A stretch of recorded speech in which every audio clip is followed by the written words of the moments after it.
Merci de nous rejoindre sur A24 News. C'est un jour spécial pour l'Algérie. Le président de la République, Abdelmadjid Tebboune, a prêté serment ce matin après l'annonce faite samedi par la Cour constitutionnelle des résultats définitifs de l'élection présidentielle anticipée du 7 septembre. Réélu pour un second mandat présidentiel de 5 ans, le chef de l'État a donc officiellement pris ses fonctions, une prestation de serment symbolique puisqu'en mettant sa main sur le Saint-Coran, le président de la République, Abdelmadjid Tebboune, promet surtout de respecter tous ses engagements.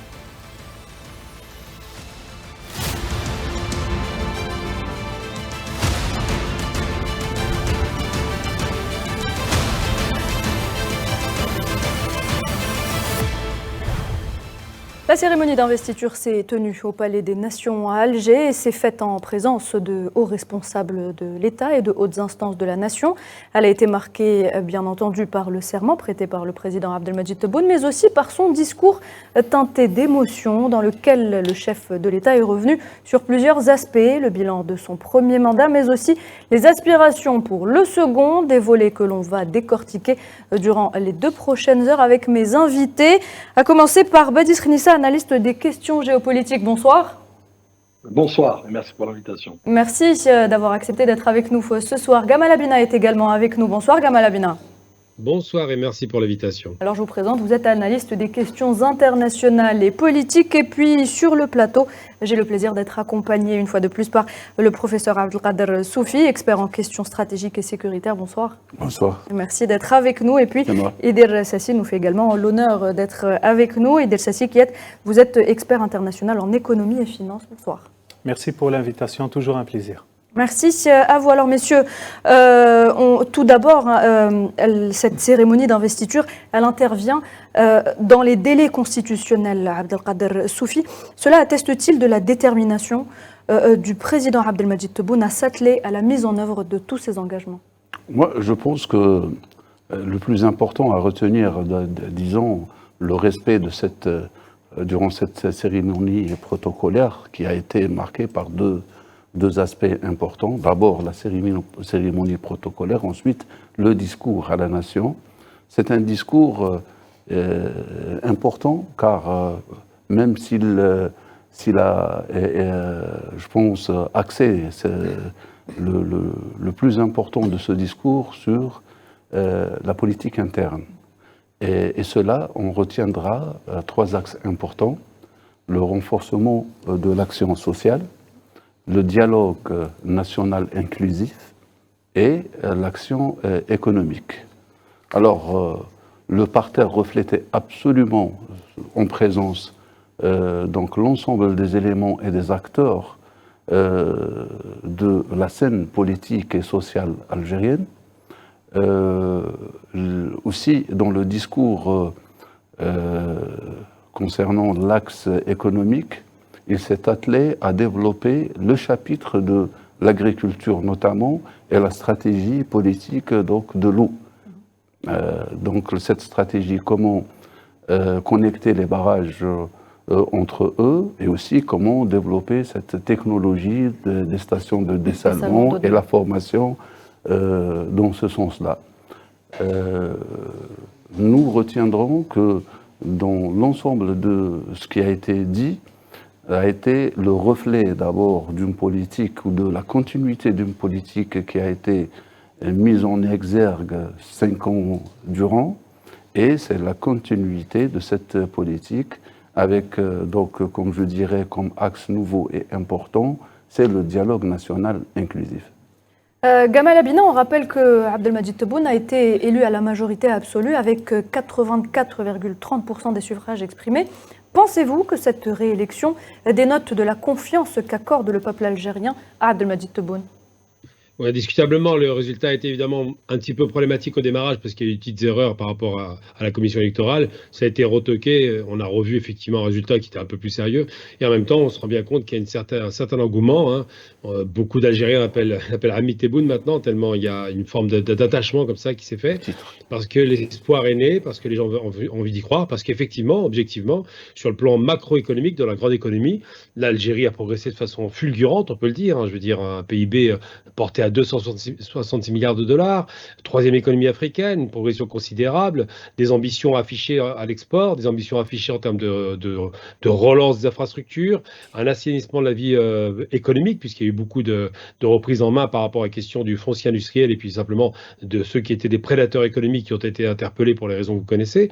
Donc tous ces éléments constitutifs, la question évidemment de la corruption, font que le sentiment général des Algériens, c'est soit de l'espoir, évidemment, souvent, soit parfois des doutes, il ne faut pas les perdre de vue, mais beaucoup, effectivement, ont envie d'y croire parce qu'il y a des mouvements qui sont observables et qu'on ne peut pas dire que l'Algérie aujourd'hui est un pays qui fait du surplace. Loin s'en faut. Sa politique nationale économique semble porter ses fruits. Sa politique nationale et internationale sur le plan de la fameuse question palestinienne, puis des questions diplomatiques, est largement entendue aujourd'hui par le monde. Donc l'Algérie commence à être une puissance qui compte et je pense que troisième puissance économique algérienne ou africaine aujourd'hui, si jamais les paris sont tenus, si en 2027 on arrive à 400 milliards de PIB au moins, à ce moment-là, on commencera à devenir un pays vraiment qui compte dans la région et qui deviendra un espoir sans doute pour le reste de l'Afrique.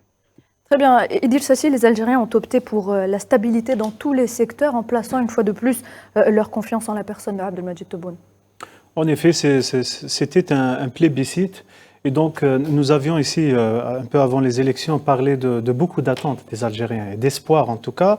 Parce que depuis de nombreuses années, en tout cas, nous avons remarqué différentes générations, différentes catégories sociales, comme si que les Algériens s'interdisaient d'avoir de l'ambition pour leur pays. Donc pour une fois, nous avons vu une ambition assumée, et on reviendra tout à l'heure peut-être pour les chiffres. Quand je dis assumée, c'est-à-dire chiffré avec soin. Donc je dirais même qu'on peut faire plus. C'est-à-dire que cette ambition assumée, cet espoir et beaucoup d'attentes, attention, donc c'est un chiffre qui a son poids aussi par rapport au président et donc et bien sûr à l'équipe dans le futur. Et donc tout cela nécessite que cette ambition et cet espoir soit à la hauteur de tout ce qui a cette libération, en tout cas de cette ambition que l'Algérie a pour la région et pour l'Afrique en général. Très bien. Abdelmadjid Tebboune a, dans son discours prononcé donc ce matin, salué le succès de cette élection présidentielle anticipée, qui s'est également félicité de la campagne électorale qu'il a qualifiée de propre, donc qu'il a menée aux côtés des candidats Abdelali Hassani Cherif et Youssef Aouchiche. Je vous propose de l'écouter, on en parle juste après. C'est donc un sujet auquel nous reviendrons dans quelques instants. Alors, revenons à présent aux engagements pour lesquels Abdelmadjid Tebboune a été réélu à la tête du pays. Ces engagements, Idil Sassi, je reste avec vous, sont en majorité des engagements en faveur de la poursuite de la relance de l'économie algérienne. Peut-on aujourd'hui parler de projet de transformation de l'économie algérienne lors de ce second mandat ? Nous avons vu en tout cas le lancement de bases assez solides et inédites par rapport à des sujets qui n'étaient pas faciles. Je parle de l'investissement, je parle d'un assainissement de la manière de gérer l'investissement pour assurer la transparence, la traçabilité et l'équité par rapport à l'acte d'investir. Ça veut dire que durant le premier mandat en tout cas, il y avait un héritage, il fallait montrer la différence entre ce qui se faisait avant et l'après. Donc c'était très important, c'est une revendication populaire qui a été mise en place et elle est bénéfique pour le pays. Donc un investisseur, il est plus sécurisé par rapport à ses bases. Nous avons vu aussi la politique des grands projets. Les grands projets qui ont créé une dynamique, une certaine forme de oser faire quelque chose. Donc l'ouverture des chantiers au niveau agricole, logistique et dans plusieurs autres secteurs, un regard nouveau sur la façon de localiser, en tout cas d'industrialiser, de donner plus de chances et le maximum de possibilités, même si au coût d'un sacrifice, pour pouvoir produire localement. Ça, c'est très important. Maintenant, pour l'avenir, et ce que j'ai vu, que ce soit pour les chiffres de la croissance, par rapport aux sujets qui sont de société, comme le logement, il y a certainement des bases qui vont être très rapidement revues et renforcées. J'en ai toujours parlé, de la nécessité de diversifier les sources de financement. La diversification des partenariats aussi, c'est très important. L'Algérie est un pays souverain. Donc, souverain de par notre histoire, mais aussi parce qu'on n'a pas de dette, on n'a pas de pression qui va nous guider, qui va nous mener là où voudrait telle ou telle partie. Donc, exactement, c'est une indépendance de prise de décision. Nous avons cette possibilité de diversifier les partenariats, quelque chose qu'on va en parler tout à l'heure. Et donc, il y a des secteurs après clés. Nous sommes un pays de l'énergie. Il faut renforcer ce secteur. Il faut donner donc plus de poids. J'en ai parlé ici à un moment donné. Le gaz, nous devenons un pays consommateur, donc il faut penser à la diversification. J'ai même parlé du nucléaire, des sources des énergies renouvelables. Et donc j'ai croisé dans le forum, le dernier pour Chine-Afrique, etc., il y a beaucoup de personnes qui regardent vers l'Algérie. J'ai dit encore, l'Algérie peut devenir un hub important pour toute la région et même pour l'Afrique. Très bien. Badis Khnissa, l'Algérie a aujourd'hui les atouts nécessaires pour rejoindre les pays émergents dans les années à venir et pour être en tête de wagon. Est-ce réaliste selon vous? Si vous me permettez juste d'abord peut-être donner mes impressions comme les invités sur justement ce serment et ce discours d'investiture qui marque le top départ, je dirais, du deuxième mandat d'Abdelmajid Tebboune, un mandat auquel le vote plébiscite du peuple algérien lui a renouvelé sa confiance. Nous avons assisté justement à un serment, je dirais, teinté, comme vous l'avez si bien dit, d'émotions palpables, le président de la République, c'est ô combien ces moments sont importants, notamment pour renouveler justement son pacte politique, son pacte social, son pacte moral avec le peuple algérien, que ce soit pour ceux qui ont voté pour lui ou pour ceux qui n'ont pas voté, y compris. Donc c'est le président de tous les Algériens, ces moments pénibles et ce moment où justement on a tous les défis à affronter d'une manière consensuelle, mais surtout d'une manière collective. Et puis, nous avons aussi assisté à une allocution, je dirais, qui était marquée par la justesse du temps utilisé par le président de la République, comme pour aussi, là aussi, rappeler l'importance du moment et surtout aussi la rigueur que nous avons aussi décelée dans la feuille de route, assez pragmatique, assez inclusive, assez audacieuse aussi, puisque nous parlons d'une transition de l'Algérie nouvelle vers l'Algérie victorieuse, qui ambitionne, dans laquelle le président de la République a effectivement, lors du dernier mandat et le bilan sans équivoque, notamment en matière de renouer avec le peuple, renouer la confiance, mais surtout aussi réconcilier le peuple algérien avec l'espoir. Et je pense qu'aujourd'hui, les Algériens l'ont démontré, illustré à travers cette élection réussie, là aussi où le président a tenu, peut-être dans une chronologie rapidement, de rappeler le succès de cette élection par les candidats eux-mêmes, par la campagne électorale exemplaire, probe, intègre, et aussi par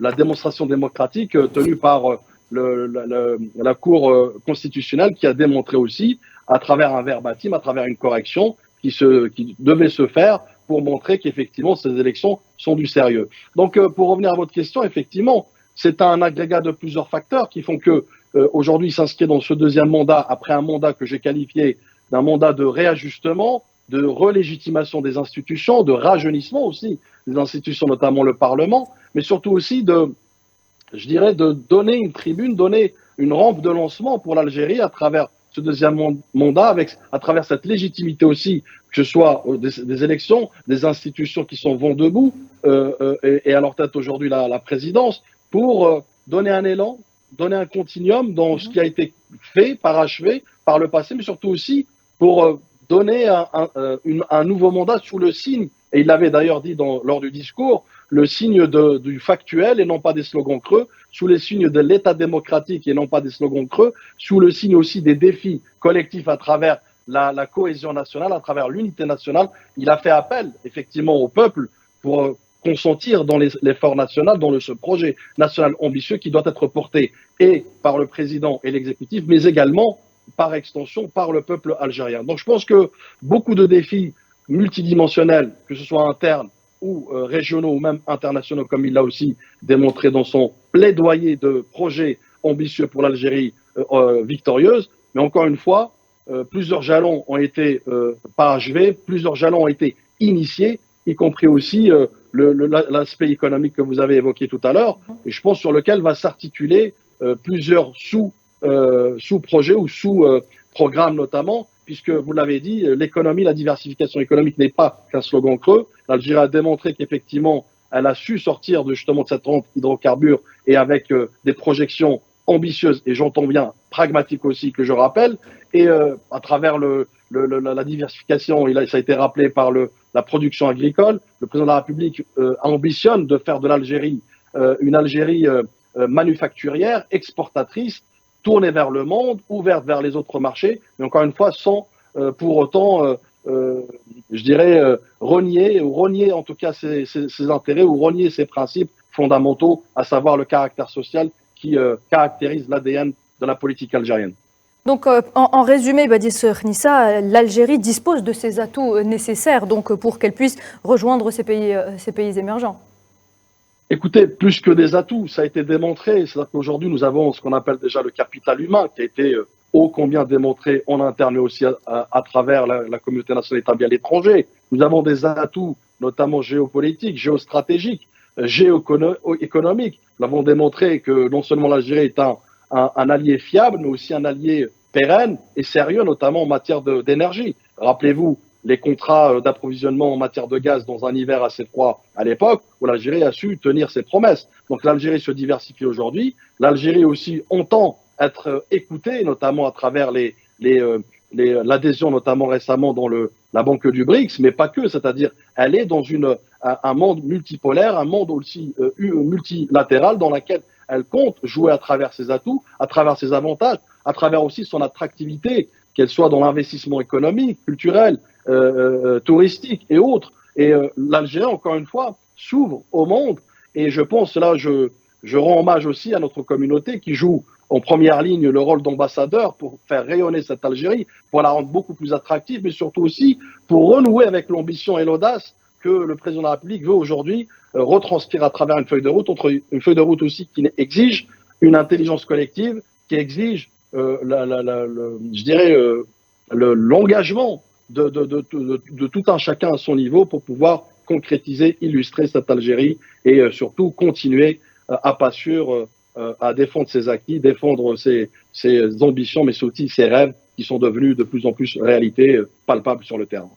Très bien, merci Badis Khnissa. Alors messieurs, avant de poursuivre le débat, je vous propose de faire plus ample connaissance avec notre président. Le portrait est signé Asma Laïd. Réélu pour un second mandat lors de l'élection présidentielle anticipée du 7 septembre 2024, avec 84,30% des voix exprimées, le président de la République algérienne, Abdelmadjid Tebboune, a prêté serment pour un second mandat mardi 17 septembre au Palais des Nations.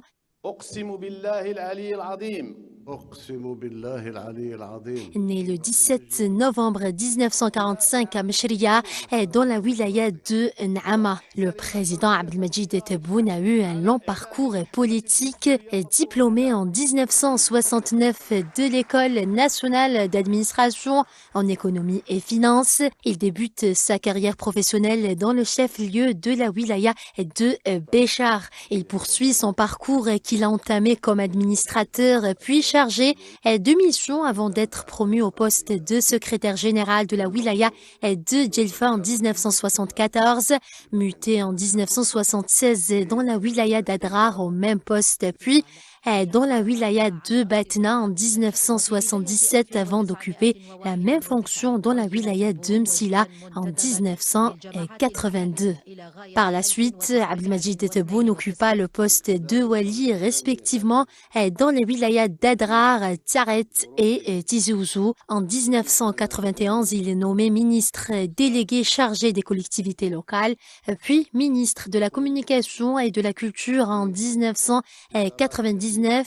Arrive 2001 où il a été nommé ministre de l'Habitat et de l'Urbanisme. En 2012, le même portefeuille lui est confié avant d'occuper en 2017 le poste de ministre du Commerce par intérim. Le 24 mai 2017, il est nommé Premier ministre de la République algérienne.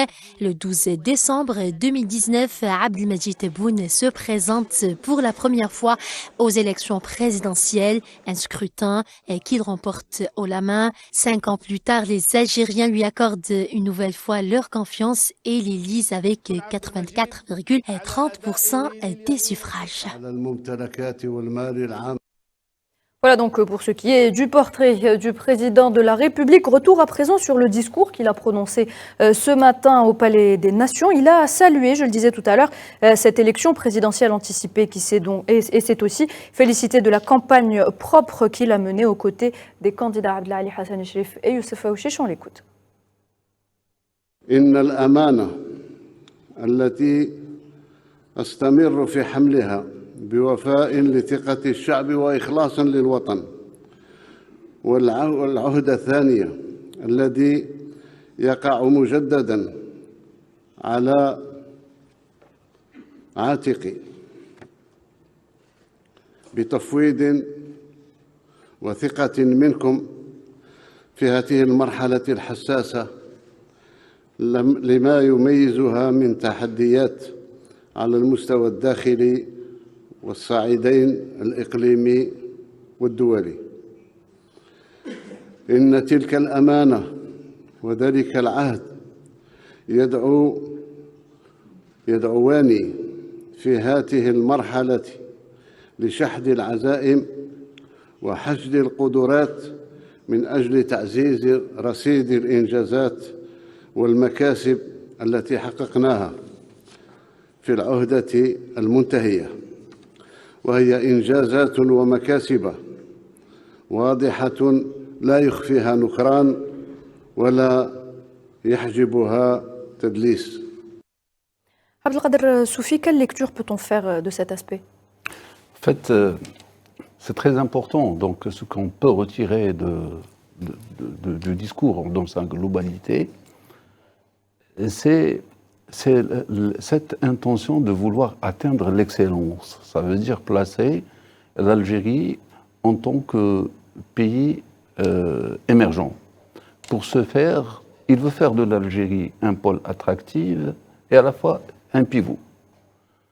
Pour pouvoir réaliser tout ça, le plus important passe par l'intérieur du pays, d'abord. Pourquoi? Parce qu'on ne peut être attractif que si on a le moyen de l'être, sur le plan économique et sur le plan stabilité et sécurité.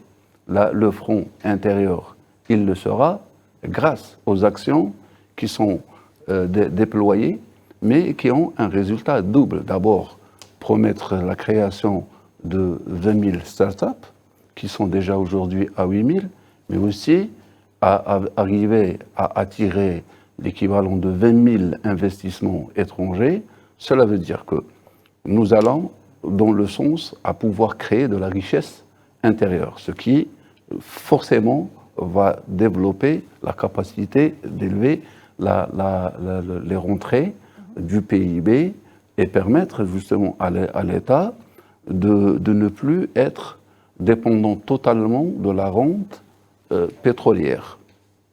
Ensuite, donc, le plus important, c'est de pouvoir rassembler toutes les forces vives et actives en Algérie et à l'extérieur de l'Algérie. D'ailleurs, je pense que le message est très bien passé à l'extérieur. D'ailleurs, la diaspora, c'est la première fois, elle a non seulement voté massivement, mais aussi elle a démontré la faculté de la conscience à laquelle est arrivée, et l'exemple est là avec nos amis, vos deux invités, qui sont déjà, qui en font partie et qui peuvent être l'exemple palpable là. Ensuite, donc arriver à ce titre-là passerait éventuellement et nécessairement par une puissance du front intérieur et par une économie totalement indépendante. Les ingrédients de la réussite sont là, il faut savoir les mélanger pour avoir une économie intégrée. Nous avons l'énergie, Dieu merci, on en a, et on a besoin de développer les autres techniques et moyens de l'énergie, comme le disait Dr Cécile, éventuellement les énergies renouvelables, l'énergie nucléaire, et nous avons aussi pour cela l'ingrédient. Donc nous n'avons pas à l'importer. Ensuite, les gisements, les terres rares, il y en a. La main-d'œuvre, il y en a. La technicité, il y en a ici en Algérie et ailleurs. On a besoin d'avoir d'excellents partenariats en matière de transfert de technologie, ce qui fait que la force et la puissance d'un État passeraient par la richesse ou la création de la richesse. D'où la richesse est le vecteur de la puissance et de la force. La puissance est aussi le vecteur de la création de richesse. Dieu merci, aujourd'hui, l'Algérie a su, et d'ailleurs d'une façon, j'allais dire, très, très ingénieuse et astucieuse, se retourner vers d'autres cieux, ne plus regarder que vers le nord. D'ailleurs, les accords avec l'Union européenne nous ont été souvent, j'allais dire, désavantageux, alors qu'il y a le marché africain qui est prometteur. Je ne le dirai jamais assez, c'est un marché qui vaut 3 500 milliards de dollars de PIB. Il y a d'autres marchés, le marché des deux Amériques, de l'Asie, du Moyen-Orient, et on passe. D'ailleurs, l'exemple est là. Nous avons vu qu'un produit algérien qui est venu d'Oran et qui a envahi le marché européen, et là, nous avons pu constater la géométrie variable des Européens ou de l'Union européenne avec le produit algérien. D'ailleurs, les tests ont démontré qu'il était meilleur que beaucoup de produits occidentaux, sauf qu'on lui reprochait la qualité de son lait, et le lait du produit algérien est importé de France. Là, la question n'est plus seulement dans la qualité, mais le travail des coulisses et comment s'y introduire dans les marchés. Si le marché européen nous est fermé, nous en avons beaucoup d'autres. Pour finir, que ce produit-là, c'est un produit hors hydrocarbures, et que le domaine de l'agriculture, qui est un domaine créateur aussi de richesse, peut permettre aux partenaires privés algériens, aux partenaires étrangers aussi ici en Algérie, de créer la richesse nécessaire à mettre l'Algérie à l'abri des chocs pétroliers et des chocs des crises énergétiques. Très bien, merci Abdelkader Soufi. Mesdames et messieurs, restez avec nous, nous revenons dans quelques instants.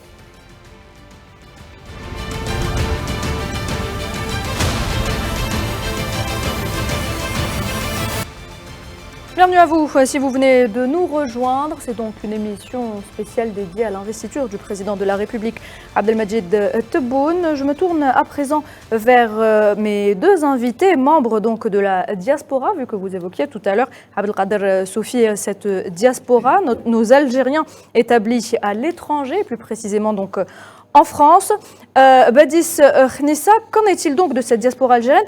De ces Algériens établis à l'étranger, notamment en France, le chef de l'État vous a tendu la main durant son premier mandat. Vous représentez aujourd'hui une richesse à ne pas négliger. Badis Khnissa n'est plus avec nous. Gamal Abina, je me tourne vers vous pour cette question. Est-ce que vous l'avez entendue ou est-ce que vous voulez que je la répète? Non, j'ai très bien entendu. Voilà. Il n'y a pas de problème. Donc là, oui, il a parfaitement compris, le président, qui d'ailleurs, il faut le rappeler, c'est bien de le rappeler dans votre documentaire, est un diplômé de l'ENA, donc c'est pas un militaire, et surtout c'est quelqu'un qui a une spécialité dans l'économie et dans la finance. Donc il a très bien compris l'importance non seulement de faire appel à ces forces vives de la nation en intérieur, et aux 20% d'Algériens qui sont établis à l'étranger. Parce qu'il y a plusieurs éléments. D'abord, l'Algérie est un pays qui est immense, vous le savez, premier pays en superficie africain, premier pays arabe en superficie aussi. Ensuite, c'est un pays qui a des richesses considérables, peu exploitées, mais ça commence enfin. Et surtout, c'est un pays qui a des ressources à l'extérieur qui peuvent être conjuguées avec le talent des Algériens de l'intérieur. C'est-à-dire qu'on a des idées à l'extérieur, on apporte peut-être une perspective nouvelle qui, avec les formations de haut niveau qui sont actuellement produites en Algérie, permettent d'espérer effectivement une véritable complémentarité qui devient une synergie. 1 + 1 = 3. Et donc, quand il fait appel à la diaspora, ça me rappelle par bien des égards ce que faisait Saddam Hussein dans les années 70, quand il a fait appel à la diaspora. Le pays était rural, donc l'Algérie n'est pas dans ces conditions, mais tout de même, c'est un pays très rural qui, en moins de 10 ans, grâce au concours des gens formés à l'extérieur, a pu ramener le pays à un niveau élevé. Et bien là, l'appel du président qui a été entendu, je ne vous cache pas, c'est un appel qui donne le sentiment que tout est possible dès lors qu'on fait en sorte de réinvestir sur le territoire, de faciliter l'investissement. Là, j'ai un petit écho, malheureusement, je vous entends. Ah oui, donc, j'entends l'écho là. Donc voilà, par rapport à ces questions-là, j'ai envie de dire simplement, c'est qu'aujourd'hui, on a une responsabilité. Moi, je sais que mon père, quand il est arrivé en France, il a dit on est venu pour un temps, pour apporter non seulement la force de notre travail, apporter ce qu'on sait faire, se former, et puis revenir chez nous en Algérie, parce qu'il a toujours dit on est chez nous en Algérie.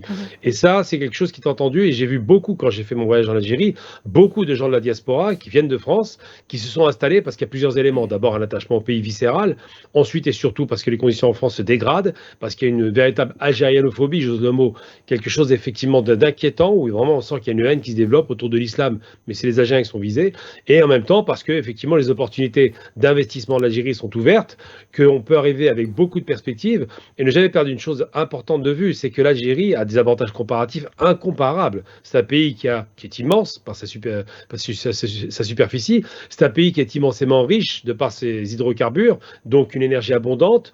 C'est un pays qui, effectivement, a un grand foncier industriel disponible aujourd'hui. Et puis, c'est un pays qui est en construction. Donc, les 30 glorieuses et 40 glorieuses sont devant nous. Et bien ça, les gens de la diaspora l'ont identifié. Et comme moi, d'ailleurs, font cet effort de vouloir investir chez eux parce qu'effectivement, on a eu tendance à oublier que l'Algérie, ça reste notre pays, quoi qu'il arrive. Très bien. Idir Sassi, vous rejoignez un petit peu les propos de Gamal Abina. Comment est-ce que les Algériens de la diaspora donc, peuvent contribuer à l'économie nationale aujourd'hui ? Les Algériens, d'où ils sont déjà la force vive de ce pays continent. Et donc, c'est un atout majeur. C'est un atout majeur depuis très longtemps. La guerre de libération, donc à tous les rendez-vous, la diaspora a joué un atout majeur. Et la diaspora a cet avantage d'apporter toujours un regard nouveau, un regard neuf, authentique. Donc, qui nous rappelle un petit peu qu'est-ce qui est l'essentiel, parce qu'on a tendance des fois à se perdre, à oublier quelques repères, et eux qui vivent un peu partout, ils n'oublient pas en fait. Et c'est très important ça sur le plan moral. L'Algérie est un pays qui doit absolument renforcer ses capacités. Le renforcement des capacités, on parlait de la diversification de l'économie, mais diversifier, que ce soit des sources de financement, avoir des capacités pour pouvoir faire face à ces grands projets. Parce qu'aujourd'hui, on a beau faire des plans chiffrés à des milliards, mais il faut être capable après, à la fin de l'année, de dire qu'on est arrivé à 90%, et non pas à la moitié ou moins de la moitié. Donc, renforcement des capacités, et donc l'Algérie a besoin de tout le monde. Et je dirais aussi qu'au-delà de la diaspora qui peut apporter quelque chose pour le pays en interne, c'est une force aussi, la diaspora. C'est-à-dire que je peux aujourd'hui avoir un listing de nos meilleurs experts que je peux orienter vers d'autres pays africains. C'est le soft power. Ça veut dire si j'ai demain 100 ingénieurs agronomes, je vais utiliser 50 chez moi. J'ai des pays avec lesquels j'ai des conventions d'assistance. Je peux orienter cette force, cette connaissance vers d'autres pays. Et c'est un moyen d'influence, et non pas un moyen d'influence au sens péjoratif du terme, mais c'est aussi aider, c'est stabiliser. L'Algérie a toujours été un pays qui a prôné donc le développement économique comme facteur de stabilité pour, en tout cas, au moins l'Afrique. C'est un excellent moyen aussi de contrer le chômage des cadres ici formés en Algérie. Exactement. Et qui sont en train de, j'allais dire, d'être exploités gratuitement par des pays tierces. Très bien. Badis Khnissa est de nouveau avec nous. Badis Khnissa, est-ce que vous m'entendez ?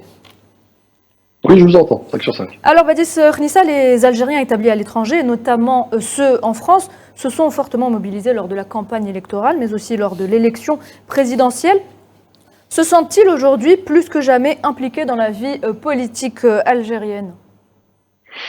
Je pense que plus qu'impliqués, la communauté nationale établie à l'étranger depuis quelques années déjà, et à travers peut-être aussi le bilan assez élogieux en sa faveur, en tout cas par le président de la République, mené par des mesures concrètes, parfois même historiques, on peut en citer pas mal, mais toujours est-il, ce qui a, je dirais, renforcé les passerelles de confiance, renoué aussi cet attachement viscéral.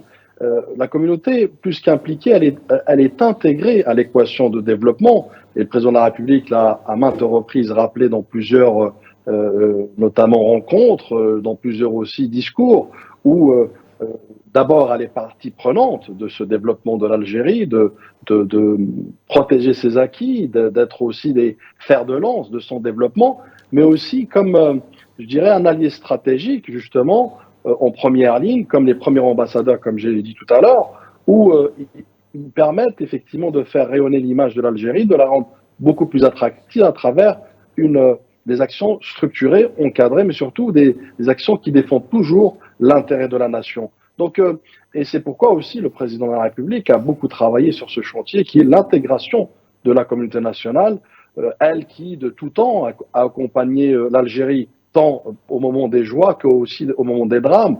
Je rappelle la crise du Covid, la crise les feux, les incendies en forêt, mais je reviens peut-être dans une chronologie beaucoup plus antérieure, notamment les porteurs de valises de la 7e wilaya qui sont devenus aujourd'hui des porteurs de projets et des porteurs d'espoir et d'ambition et de rêve.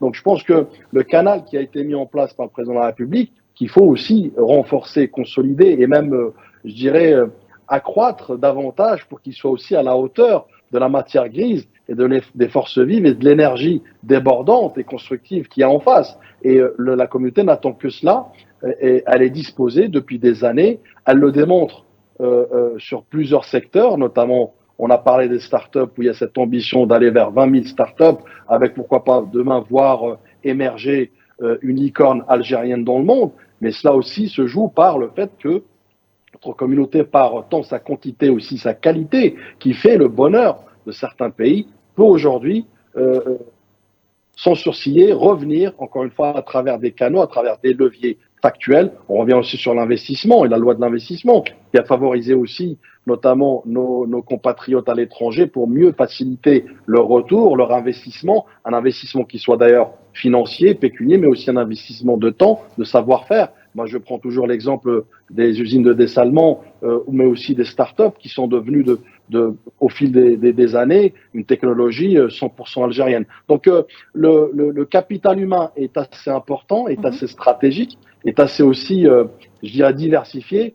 Bon à nous aujourd'hui, des deux rives, en tout cas la communauté, mais aussi les autorités, le président de la République l'a bien compris, de renforcer cet espace d'expression, cet espace d'action, et surtout aussi, je dirais, renforcer ce sentiment de fierté d'appartenir, chose qu'on voyait de moins en moins, surtout à travers la 3e, 4e génération, qui, d'ailleurs, ça a été dit par Gamal Abina, connaît peut-être parfois une crise identitaire, connaît aussi une crise de rejet, notamment dans leurs sociétés respectives, y compris la France aujourd'hui à travers une extrême droite dévergondée. Donc je pense qu'il y a lieu aujourd'hui de réfléchir davantage et d'aller en profondeur dans ce qui a été déjà mené par le président de la République pour le consolider, le capitaliser les performances qui ont été mises en place pour, encore une fois, faire sentir que la communauté est parfaitement intégrée, qu'elle est parfaitement aussi partie prenante de cette équation de développement, mais aussi de sécurité, puisque l'équation sécuritaire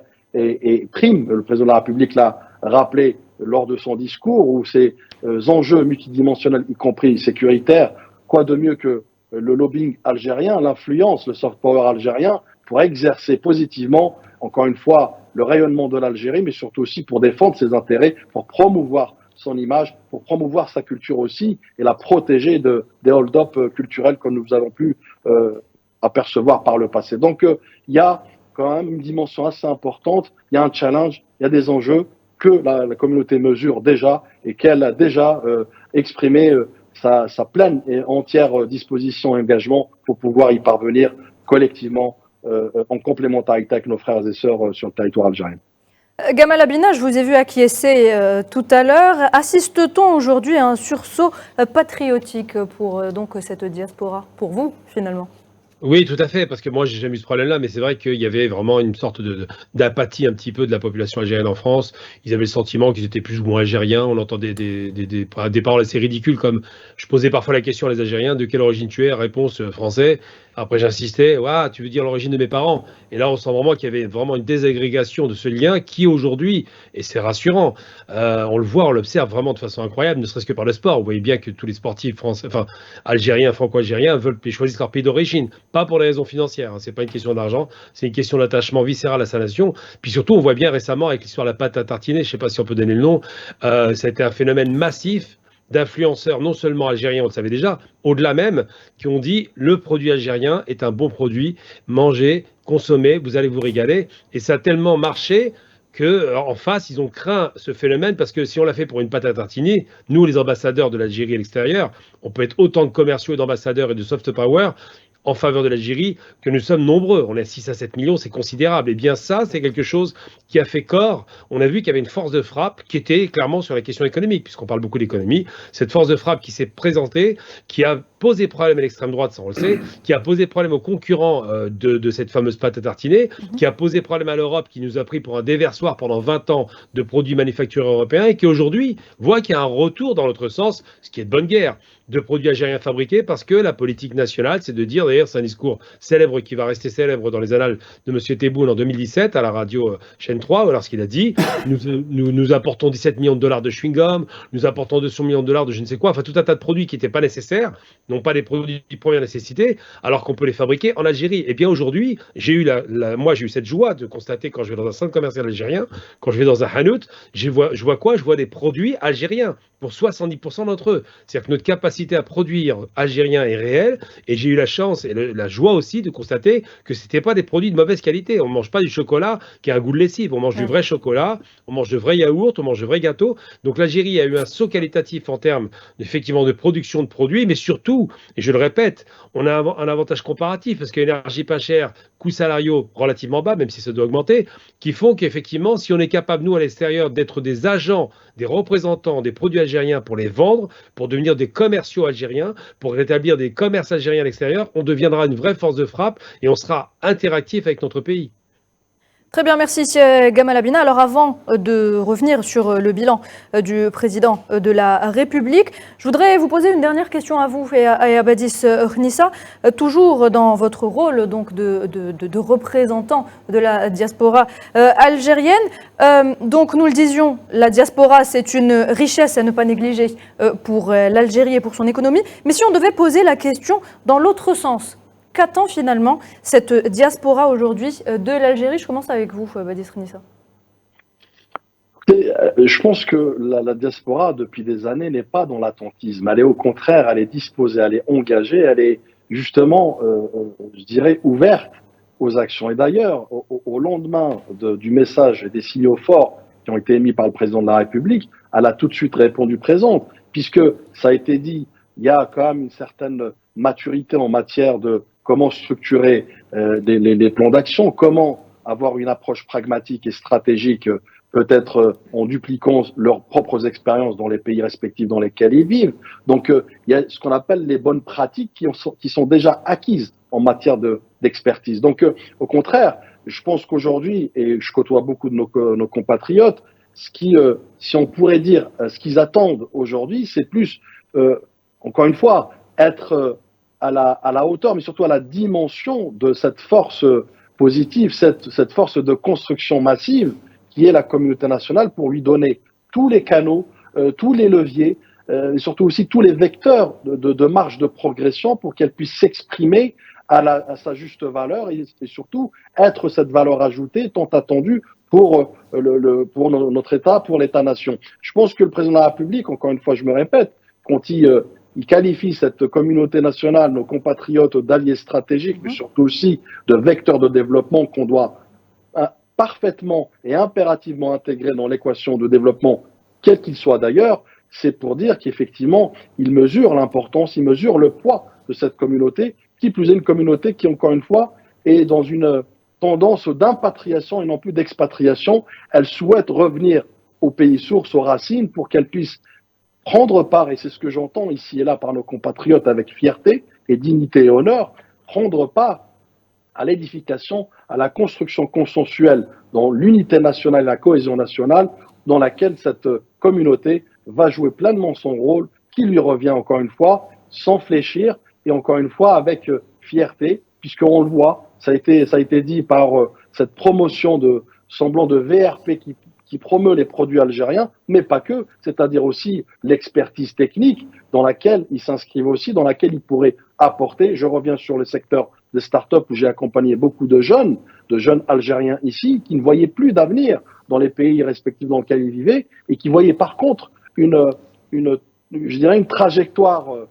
positive, une trajectoire d'espoir, notamment en Algérie, dans laquelle, et d'ailleurs, au bout du premier et deuxième voyage, ils reviennent avec plein d'idées la tête, plein d'ambitions et surtout plein de, je dirais, stéréotypes, faux stéréotypes qui ont été peut-être je dirais, promu ici et là par justement les ennemis le développement de l'Algérie. Donc, cette jeunesse, encore une fois, qui s'inscrit aussi dans une démarche à pas sûr, dans une trajectoire aussi structurée, qui veulent, encore une fois, jouer pleinement leur rôle aux côtés de nos concitoyens en Algérie, mais aux côtés aussi du président qui leur a déroulé le tapis rouge, qui leur a tendu la main depuis quelques années déjà. Gamal Abina, vous rejoignez les propos de Badis Renissa? Oui, je peux répondre clairement à votre question. D'abord, au départ, on attend d'abord que notre pays réussisse, mais il n'y a pas que ça. Il faut une approche particulière de l'Algérien, parce qu'au sens large, hein, donc pas seulement la diaspora. On est devenu, parce que la France est restée trop longtemps, individualiste. C'est une réalité. On a été fort et on a été très solidaire dans la misère, mais dans la réussite, on a du mal. Et moi, je pense que ce que les Algériens attendent avant toute chose, c'est une réussite collective. On prend l'exemple, par exemple, je vous donne un exemple très concret, ça va vous parler tout de suite, le film La Dernière Reine. Oui. Damien Ounouri, qui est franco-algérien, vraiment pour le coup réellement franco-algérien, vient en Algérie, rencontre Adila, je crois qu'elle s'appelle Adila, la co-réalisatrice, et ils font un film de Adila qualité internationale. C'est ça, excusez-moi, j'oublie son nom de famille. Donc vraiment une belle équipe. Ils ont conjugué leurs talents. Le résultat, c'est un film de qualité qui nous a vraiment rendu fiers, qu'on a vu fièrement. Et il a été vraiment pris d'assaut dans les peu de cinéma où il était diffusé en France. Ça s'est multiplié. Il y a eu un engouement sur un film. Donc ça veut dire que quelque part, on crée du lien et on crée de la qualité. Et j'ai envie de dire simplement ce que je dirais, si vous me demandez vraiment ce qu'attendent les Algériens, ce qui est mon problème aussi, hein, mais c'est une question qui s'est posée. J'ai lancé de nombreux appels à la radio, à la télévision, pour que les Algériens investissent. Et à chaque fois, je suis contacté, les gens me demandent toujours la même chose. C'est pas qu'ils ne veulent pas investir, c'est qu'ils ne savent pas comment faire. Je pense qu'il faudrait faire un bureau unique d'investissement dans chaque consulat, pour simplifier les démarches administratives, parce que c'est des gens qui ne connaissent pas bien le pays, pour beaucoup n'ont jamais mis les pieds, et souvent ont une idée du pays qui a 30 ou 40 ans, et qui, lorsqu'ils ont cette démarche d'investissement productif, enfin je parle de choses positives, pour apporter leur pierre à l'édifice, se trouvent un petit peu bloqués parce qu'ils ne savent pas comment faire. Les banques ne sont pas encore en place en France, ça va arriver j'espère. Les moyens de créer du lien avec l'administration sont difficilement concrets, ils ne sont pas palpables. Donc ce que demandent les Algériens, c'est d'abord évidemment que le pays réussisse, qu'eux-mêmes réussissent, et moi je les encourage, mais surtout qu'on puisse faciliter l'acte d'investissement. Il y a eu beaucoup de réformes qui ont été conduites, il y a eu beaucoup de volonté effectivement inclusive qu'on a pu observer récemment, mais ce que je peux vous garantir, c'est que moi ce qui me rassure, c'est que autant ma génération, il y avait une sorte de désamour qui s'est installé, autant la nouvelle génération, je ne vais pas te donner tous les noms, mais d'influenceurs, Coach Larage ou Foudil M, pour prendre deux exemples dont je peux vous parler, sont à fond sur l'Algérie, à fond pour l'Algérie et investissent dans l'Algérie parce qu'ils veulent y croire. Donc ce qu'on espère, c'est à la fois une réussite de notre pays, un retour sur investissement et une élévation pour tout le monde. C'est un peu ça l'idée qu'on a à l'esprit, et c'est un peu ça que j'ai moi-même à l'esprit, je ne vous le cache pas. Très bien, merci Gamal Abina. Merci à vous également, Badis Renissa, de nous avoir fait part de votre ressenti, donc vous deux, en tant que membres de la diaspora algérienne, donc établie en France. On poursuit cette émission avec le bilan du premier mandat du président de la République. Le chef de l'État s'engage à présenter devant le Parlement le bilan économique et financier de son premier mandat. On l'écoute et on en parle après. Inch'Allah, تكون لي فرصة في آخر سنة أمام البرلمان أن أعطي تفاصيل كل التفاصيل فيما يخص هذه الأرقام وفيما يخص العمليات المقبلة وفيما يخص الحوصلة الاقتصادية والمالية نتاع العهدة الأولى.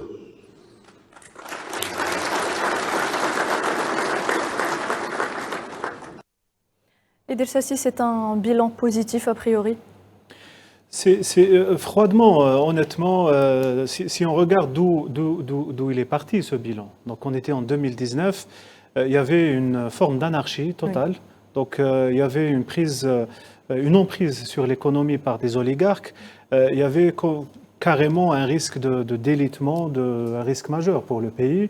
Et quand je dis ça, je pense que les Algériens, dans toutes leurs composantes, avaient cette responsabilité, cette conscience de devoir donner une chance donc, à quelqu'un qui allait travailler pour stabiliser, pour justement ne plus voir émerger ce genre de pratiques qui ont mis en péril les institutions de l'État. Donc, un travail pareil n'est pas facile. Donc, quand on réforme des lois qui touchent à des intérêts, à des lobbies, à tout ça, donc ça crée des blocages. Et puis, il faut négocier, il faut être dans le rassemblement. D'ailleurs, le président l'a rappelé il a appelé un dialogue, donc un rassemblement. Donc, il faut renforcer le front interne pour les années à venir, et donc pour sortir définitivement de cette phase. Et donc, tout cela a nécessité beaucoup de travail patient patient et très certainement très bénéfique pour l'avenir. Donc moi, je reviens toujours à parler de tout cela, de tout cet écosystème et de cette nouvelle phase qui a été menée à terme. Mais on rentre maintenant dans la phase bénéfique de cette étape, qui est la mise en application. C'est-à-dire maintenant, c'est l'exécution. Donc j'ai entendu avec intérêt ce que disaient des intervenants pour la diaspora et puis même notre ami ici sur le plateau. L'Algérien, je pense que les Africains en général, ils ont compris, il ne faut plus être naïf. Donc quand on a de l'ambition, on veut exporter, on veut faire des choses, on va très certainement bousculer des intérêts.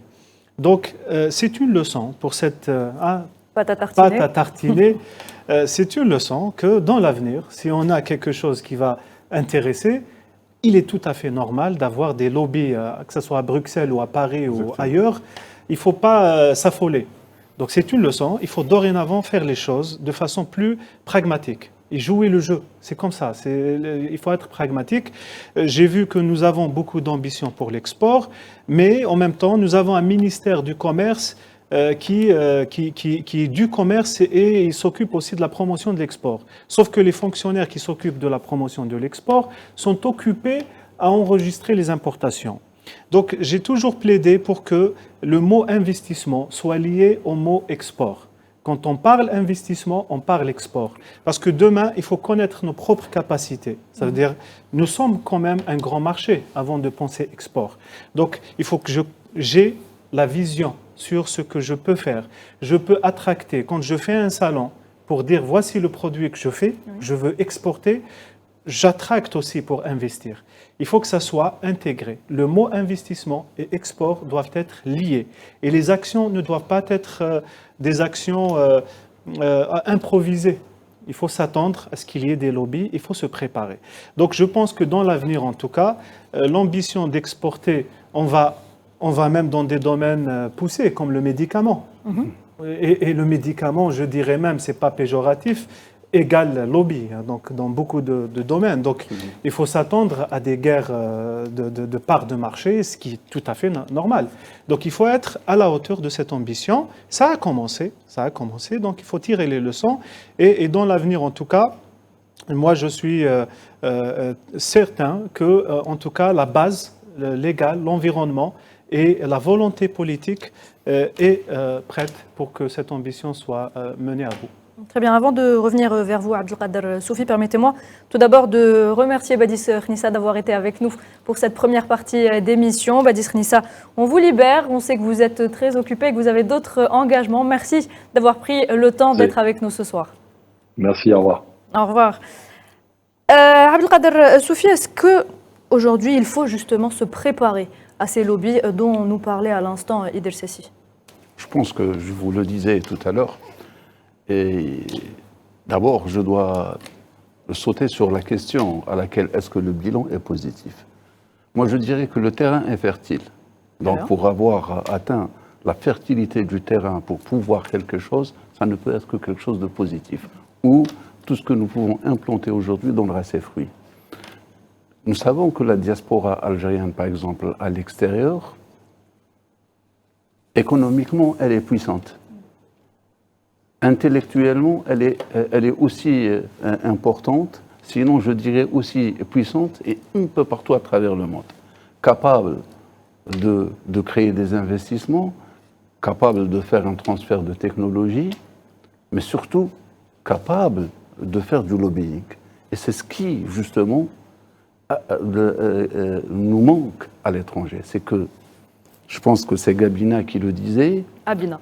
Abina, voilà. Nous sommes solidaires dans la souffrance, mais individuels peut-être dans l'aisance. Oui. Eh bien, l'aisance, aujourd'hui, doit nous réunir. Vous savez, les États-Unis d'Amérique, moi je vais vous dire, la force des États-Unis d'Amérique, c'est qu'ils ont pu créer une loi autour du lobbying. Ils ont la loi du lobbying et ils ont créé cette force qui peut assurer les intérêts des États-Unis d'Amérique un peu partout à travers le monde. Je crois que M. Sessi parlait du lobbying, du médicament. Les États-Unis d'Amérique feront la guerre pour le tabac, feront la guerre pour le pharmaceutique, ils le feront pour l'énergie, ils le feront. Oui. Voilà. Et ils le font pour, j'y arrivais, pour la Silicon Valley. Donc, nous, on a le moyen de pouvoir défendre nos intérêts à l'étranger parce que nous avons l'essentiel, c'est la ressource humaine. Et cette ressource humaine, elle est dotée de la faculté de puissance économique et de la faculté de la puissance technologique et intellectuelle. Aujourd'hui, la diaspora, elle est consciente de son importance, mais c'est parce que aussi, il ne faut pas oublier, ils ont su répondre à l'appel intelligent du président de la République. Car très vite, il a inclus cette diaspora et il l'a jeté dans le bain au même titre que ceux qui sont ici sont, je pense, sans aucune différence dans la loi qui gère l'Algérien, là où il est. Je reviens pour dire que le bilan, il est positif parce qu'on a fertilisé le terrain, car l'arsenal juridique qui a touché le climat de l'investissement surtout, l'approche sociale, le rétablissement de la confiance. Vous savez qu'un président de la République, on l'appelle son Excellence. Il a abandonné volontairement son titre, le peuple lui a donné un titre beaucoup plus important. C'est celui de Hamid Tebboune, qui veut dire le parrain et le père et le protecteur. C'est plus encore. Il a été adopté par toute la société algérienne. Comme un membre de la famille. Voilà. Et que maintenant, je crois que le projet ou la prospective de l'Algérie sur les 5 ans à venir est la continuité de ce qui a été fait, je dirais, depuis 2 ans. Parce que les 3 premières années... Sophie, aucun président n'a eu l'honneur d'avoir le même statut que le président Abdelmadjid Tebboune. Absolument, absolument. J'allais justement... Et ce fameux Ammé, donc, tout le monde utilise... C'est ce que je suis en train de dire. Et d'ailleurs, son bilan ne peut être en réalité... j'allais dire, mis là, on ne peut en parler que des 2 dernières années, car les 3 premières années, c'était rétablir un ordre d'un État défaillant, un État au bout de la rupture. Si n'était le peuple qui s'est soulevé contre des pratiques qui nous emmenaient droit dans un mur, et que cette volonté d'aller à une refonte du système politique, donc, et assurer le maintien et la vie de l'État algérien, je crois que Abdelmadjid Tebboune, en tant que président, a été le bon client pour l'Algérie. C'était sans compter aussi, M. Abdelkader Sofi, les années Covid-19. Bien sûr, c'est ce que je suis en train de dire. Voilà. Les 3 premières années de son mandat, c'était la crise économique mondiale, la crise financière, la crise sanitaire. S'ajoute à cela la crise nationale algérienne interne. Il y a autre chose aussi, Abdelkader Sofi et vous également, Idir Sassi, et aussi Gamal Abina qui est avec nous, c'est que le président Abdelmadjid Tebboune a simplifié ses discours. Aujourd'hui, tout le monde peut le comprendre. Il s'adresse à tous les Algériens. Donc de 7 à 77 ans, tout le monde comprend Abdelmadjid Tebboune. Je vais vous dire, en matière de langage diplomatique, chaque président choisit un style de communication. Et généralement, c'est un style, il y en a ceux qui utilisent le style soutenu, un style administratif. Tebboune a choisi le langage du peuple. Exactement. C'est celui que le peuple comprend. Et pourquoi il a choisi cela? Pour éviter toute interprétation malicieuse. C'est pourquoi il a choisi ce genre de communication qui est ce qu'on dit du cœur au cœur. Très bien. Merci, messieurs. Alors, on passe à un autre volet à présent. Abdelmadjid Tebboune a également affirmé lors de son discours aujourd'hui qu'il s'attellerait au cours de son second mandat au lancement d'un dialogue national avec l'ensemble des forces nationales vives, et ce en consécration de la véritable démocratie. On l'écoute et on en reparle. من خلال العهدة الثانية هاته وفي ظروف تسمح لنا بذلك سنقوم باتصالات كثيفة واستشارات مع كل الطاقات الحية للوطن، السياسية منها والاقتصادية والشبانية، أن ندخل في حوار وطني مفتوح لنخطط معا المسيرة التي ستنتهجها بلادنا فيما يخص تجسيد الديمقراطية الحقة، مش ديمقراطية شعارات، ديمقراطية التي تعطي السيادة حقيقة لمن يستحقها.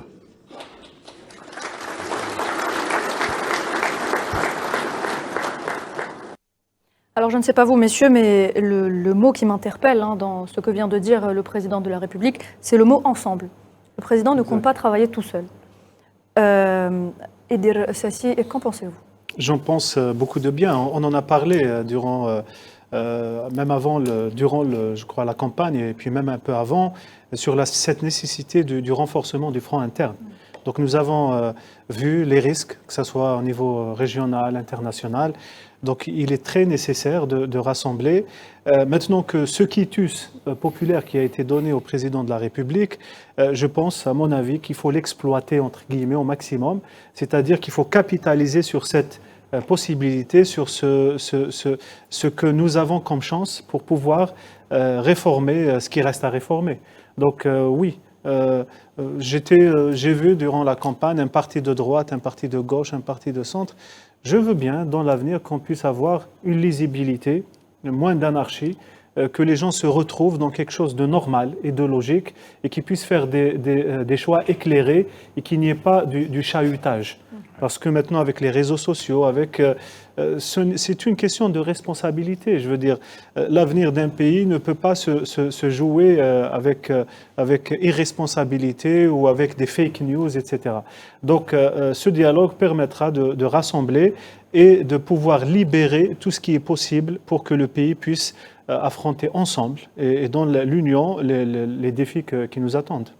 Très bien. Abdelkader Soufi, ce dialogue national est un aspect éminemment important. Bien sûr. Moi, je crois que je reprends un adage algérien propre aux Algériens, c'est fermons notre porte et parlons entre nous.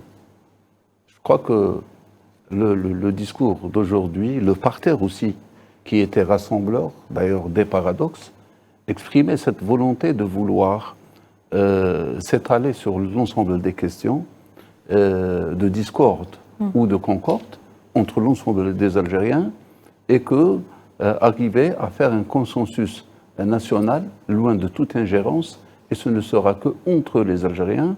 Et là, la possibilité, la main est tendue, de pouvoir le faire. D'ailleurs, nous avons vu une tradition, mais c'est une première. Le président de la République qui reçoit juste après donc, le serment dans son bureau les deux autres candidats. Donc, et ça, c'est une première dans les annales. Cela explique que l'action démocratique est mue. Ça veut dire qu'elle est mise déjà sur rail et qu'il faut que ce soit une coutume et de tradition que le jeu démocratique doit être le seul maître mot de l'action politique et le respect total de la volonté de la population, mais aussi le respect total de la loi. Autrement dit, il faut avoir cette protection de la loi et que nul ne peut être au-dessus de la loi, et seuls ceux qui ont, j'allais dire, cet acquiescement de la population et qui font valoir leurs intérêts à travers la loi qui est là pour les protéger. D'ailleurs, il l'a dit, donc aura cette possibilité d'accéder au pouvoir ou à n'importe quelle situation parce qu'il le mérite.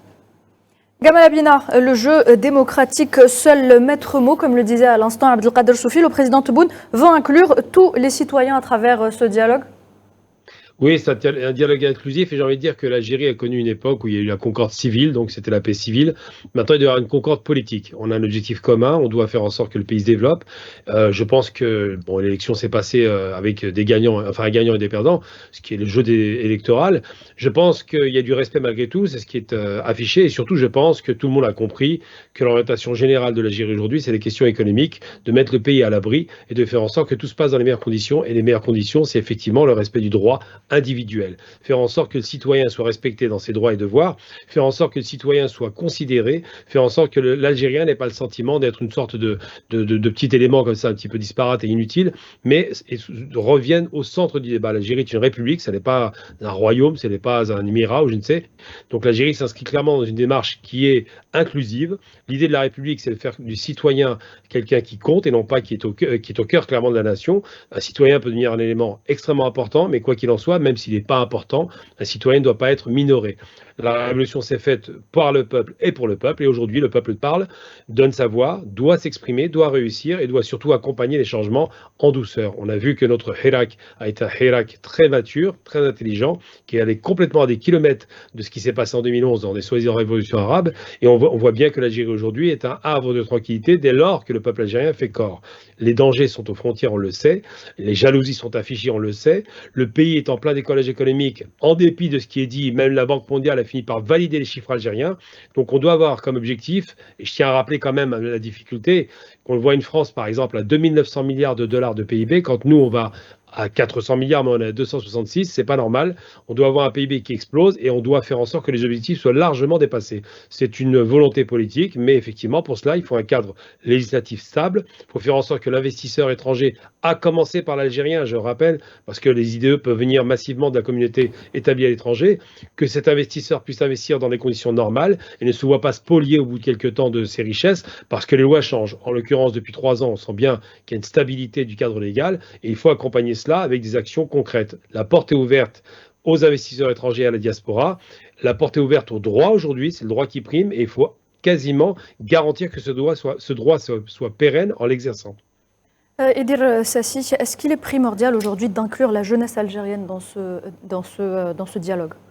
Oui, c'est l'enjeu, en tout cas, c'est un enjeu majeur. La jeunesse, il faut trouver les moyens pratiques et pragmatiques, en tout cas, d'inclure au maximum la jeunesse algérienne. On a réfléchi à des idées, à une sorte d'assistanat, à une sorte d'accompagnement, mais je pense que la vraie force de l'Algérie, c'est sa jeunesse, c'est 70% de la population. Donc, même en termes de communication, les moyens de communication, il faut être à la hauteur de ce que pourrait faire un concurrent, un jaloux, je ne sais pas, qui va essayer de me déstabiliser. Et donc, il faut développer ces canaux de communication envers la jeunesse et surtout être pratique. Moi, j'ai dit dans une intervention comme ça, pour être très terre à terre, le crédit à la consommation, je pense en tant que financier qu'il y a une corrélation certaine entre les mariages et le crédit à la consommation. Donc, depuis qu'il y a eu des restrictions sur ça, il y a eu quelque chose qui s'est passé, quoi. Donc, il faut être pratique, il faut ouvrir plus de possibilités en termes économiques et de stabilisation. Le crédit est un facteur de stabilisation, il stabilise le citoyen. Donc après, sur le plan politique et social... On a l'impression que la jeunesse, elle est désintéressée quand même de cette politique. Comment faire en sorte qu'elle s'intéresse un peu plus, qu'elle soit plus active ? Honnêtement, non. Honnêtement, non. C'est une jeunesse qui est très consciente et qui a même peur pour son pays. Il faut pas oublier que nous sommes, je suis un peu plus qu'un jeune peut-être, mais nous avons tété de tout ce qui est comme leçon des sacrifices de nos parents et de nos grands-parents. Il n'y a pas un Algérien qui n'a pas une histoire chez lui de tout ce qu'on a vécu. Oui. Donc, la jeunesse algérienne ne veut pas d'anarchie, ne veut pas de danger, ne veut pas d'aventurisme. Elle est très responsable. Et j'ai vu beaucoup de cas, personnellement, j'ai vu des start-up, on a essayé d'accompagner, on a fait beaucoup de choses comme ça envers la jeunesse. Il y a une vraie volonté. Maintenant, il faut montrer un cap. Il faut donner l'espoir, il faut l'espace de réalisation d'un jeune, il faut le libérer. Il faut laisser le jeune se réaliser chez lui. Chacun a ses besoins, chacun a ses bien sûr à ses intérêts intrinsèques, mais cet espace, il faut l'identifier, nous avons la responsabilité de les guider et de libérer ces espaces pour cette jeunesse algérienne qui est notre force. Aujourd'hui, on parle de grands projets, on va avoir un problème de main-d'œuvre. Oui. Il faut penser à ça. Donc, qu'est-ce qu'on fait? On a une jeunesse qui ne travaille pas, qui a un problème de chômage. Qui est très Exactement. Je pense donc, il y a des pans, l'espace de réalisation de soi pour la jeunesse algérienne, et il faut sérieusement y travailler. Les moyens de communication, la responsabilité est liée définitivement, et puis oser ouvrir pour cette jeunesse, que ce soit sur le plan économique et sur les autres plans, et on aura beaucoup de surprises, j'en suis certain. Abdelkader Choufi. Moi, je pensais que, dans la continuité donc, de ce que disait Dr Sessi, c'est qu'il faudrait qu'il y ait réellement une étude sociologique sur le comportement de la jeunesse. C'est une jeunesse très innovatrice, mais des fois, c'est parce que peut-être on ne connaît pas réellement les réflexes. Ces mêmes Algériens qui quand ils ont cette possibilité de faire quelque chose, ils vous étonnent. Donc, rappelez-vous, la Covid, quelque part, était bénéfique à l'Algérien, où beaucoup de produits que nous importions et qui nous coûtaient cher en devises, avec des associations hétérogènes entre entreprises, universités et jeunes et formations professionnelles, on a pu réaliser des choses qu'on croyait qu'il était impossible pour nous de pouvoir le faire. Donc ça, c'est important. Aussi, je voulais rebondir sur quelque chose que M. Abina et M. Sessi ont parlé, sur la qualité de la production nationale, qui est apte à jouer donc, et avoir un marché important, une part du marché à l'international. Il est où le problème? Moi, je vais vous dire. Il a suffi qu'il y ait une petite publicité à travers les réseaux sociaux pour découvrir la qualité de ce produit, et même des labos ont démontré que le produit était bio, il n'y avait pas de conservateur et il était de qualité, qu'il n'y avait pas beaucoup de sucre.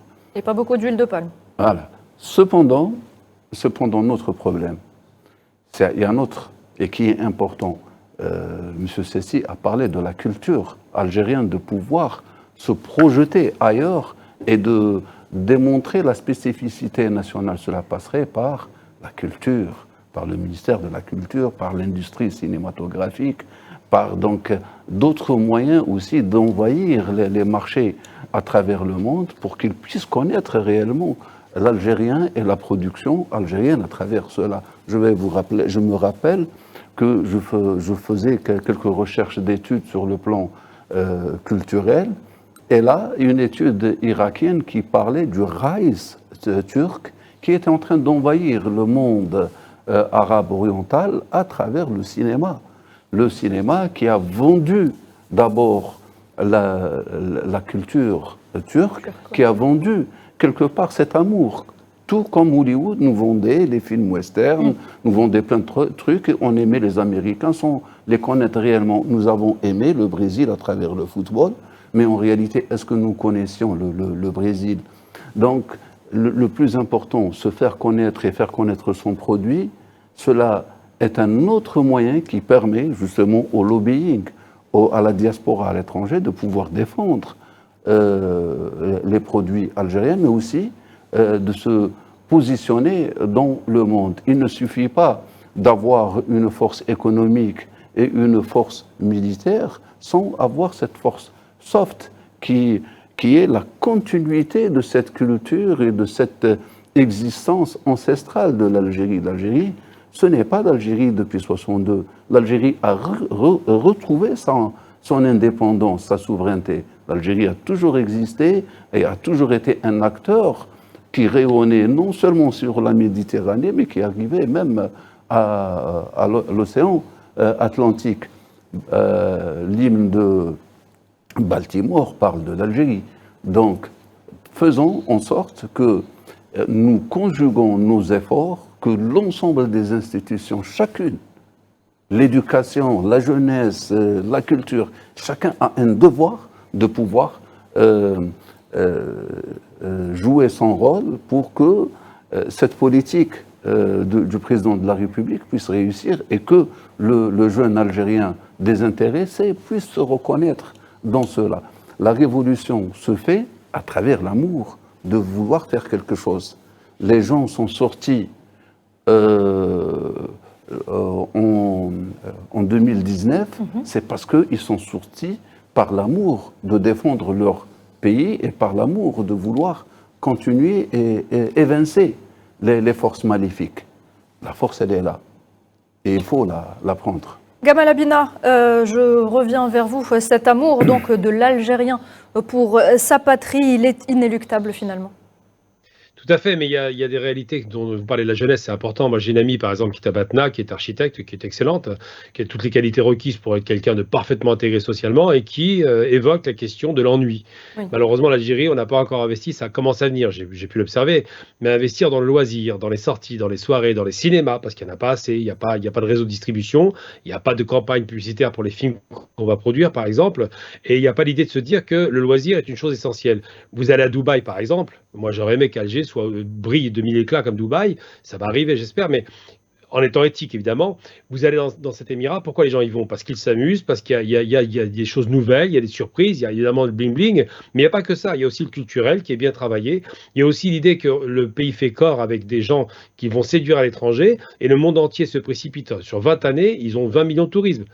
Ils ont réussi à monter sur un taux incroyable de tourisme en un an à 20 millions. Donc ça, c'est des réalités. Je ne dis pas qu'il faille du tourisme de masse, il faut un tourisme de qualité, mais il faut surtout faire en sorte que la jeunesse algérienne ait envie de se dire « je suis fier d'être de mon pays qui est beau, je suis fier de pouvoir dire que telle ou telle place me séduit, je suis fier de pouvoir sortir dans un endroit où on est bien, on est en famille, on est en sécurité, et surtout l'idée de se dire que je suis fier d'avoir un lieu qui n'existe pas ailleurs, parce qu'il faut une singularité algérienne qui est réelle. Historiquement, il n'y a pas à discuter, mais il faut faire en sorte de parler à la jeunesse, de faire en sorte que cette jeunesse ne soit pas désœuvrée, parce que avoir de l'argent en Algérie et ne pas pouvoir vivre normalement, s'amuser, sortir, c'est difficile. Et je pense que ces questions-là, c'est le prochain défi à relever, faire en sorte qu'il y ait des lieux qui se multiplient, qui sont conviviaux, qui sont culturels, qui font en sorte qu'on puisse sortir, s'amuser, parce que cette jeunesse, elle demande cela, parce qu'elle l'a montré pendant le Hirak, elle a montré une vraie ferveur, un attachement viscéral au pays, et j'en veux pour preuve une chose qui était remarquable. Ça m'avait marqué. Depuis 2014, l'Algérie vibre dans le cœur de la diaspora à l'international et aussi au pays, par rapport au foot, on l'a vu. Mais on a vu aussi que dans les terrains de foot, quand les Algériens y allaient, que ce soit en Asie ou dans le reste du monde, à chaque fois, ils nettoyaient leur place pour montrer nous sommes des gens propres. Et le Hirak a montré aux Algériens qui ont commencé à nettoyer la rue après les manifestations, qu'ils se réappropriaient leur pays. Et c'est important de le rappeler. Il n'y en a pas deux pays comme ça, il n'y en a qu'un seul. Il est brillant, il est immense, il est beau, il est divers.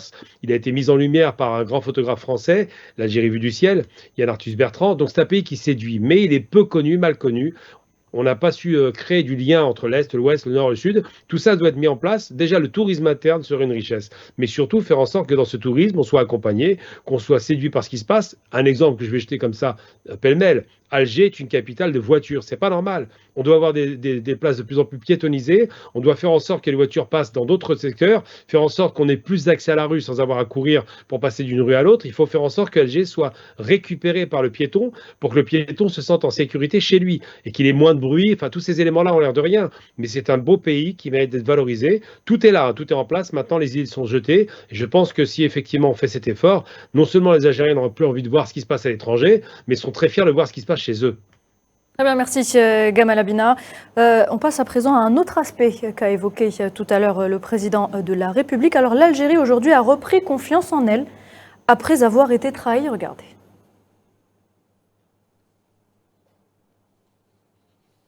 اجتزنا ظروفا صعبة ودعتنا جميعا في ال5 سنوات الماضية أمام تحدي الانتقال بالجزائر المخدوعة والمنهكة نتيجة تفشي الانحرافات ومؤسسات الجمهورية من أجواء اليأس والإحباط ومن حالة انهيار الثقة في رموز الدولة ومؤسساتها واستشراء الفساد ونهب المال العام إلى جزائر جديدة، جزائر ينتعش فيها الأمل ويستعيد فيها الثقة في الدولة وهيبتها بصدق وبصدق القول المتبوع بالعمل والمقرون بتجسيد الالتزامات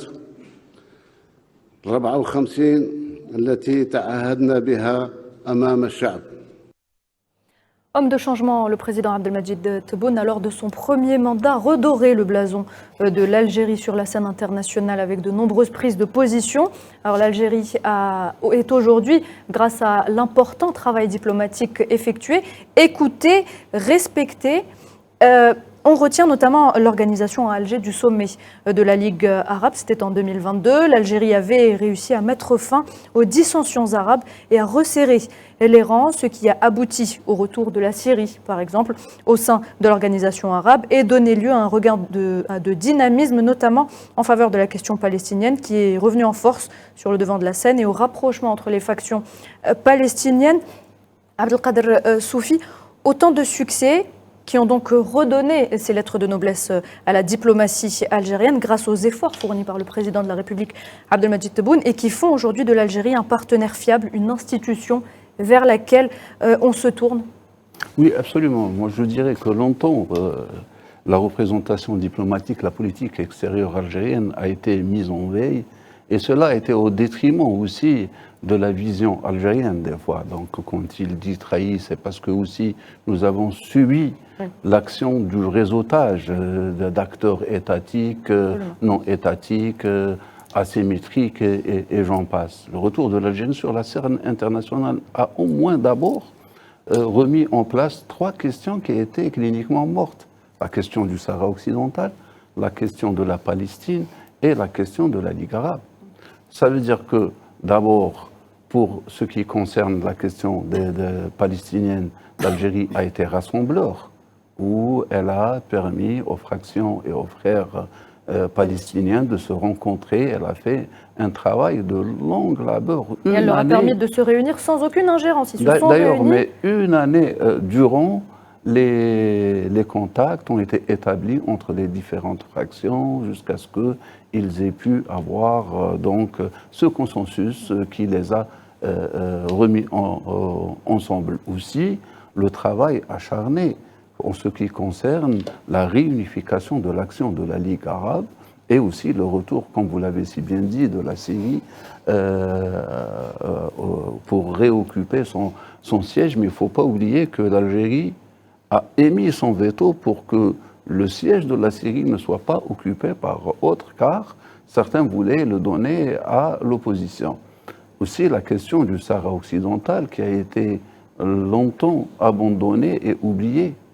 Là, le monde redécouvre un peuple opprimé et un peuple, une dernière colonie en Afrique. Ensuite, le travail depuis l'avènement de l'Algérie au sein du Conseil de sécurité, elle a un peu bouleversé l'hiérarchie et donc apporté un plus, d'abord en défendant les questions majeures, celles du droit humain, celle des droits des peuples, mais aussi la réforme des Nations Unies. D'ailleurs, les États-Unis d'Amérique donc viennent